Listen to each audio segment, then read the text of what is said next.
Mamatayin mo na yung kasama ko. Tagal na eh.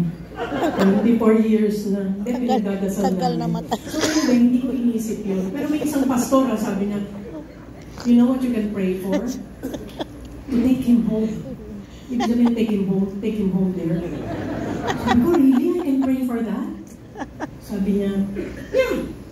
He doesn't want to change. He's an adulterer. Oh, okay. So sinabi ko dun sa sabi ko, Lord, pwede bang, baka pwede namang iuwi mo na. Anyway, papunta namang langit. Sabi ni Lord, are you a murderer? Ay, sorry Lord, sorry. Hindi na ipagpunta sa Lord. But anyway, hindi naman yung nasa puso natin, di ba? Aakin na lang. Puso ko naman. So anyway, hindi po ako nag-asawa. Nagkasala ba? No, God dealt with me. And this time, He didn't just teach me about the Word. He taught me to fear Him. Kapag wala po tayong takot sa Diyos, we will continue na magkasala sa Kanya. And yet, we don't know. Nagalit ang Diyos pag nagkakasala tayo. Dahil mahal niya tayo. Ayaw niyang dumating ang magnanakaw. Sino magnanakaw? Si Satanas.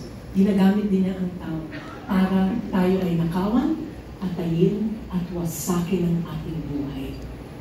Kaya po, Jesus is the only way.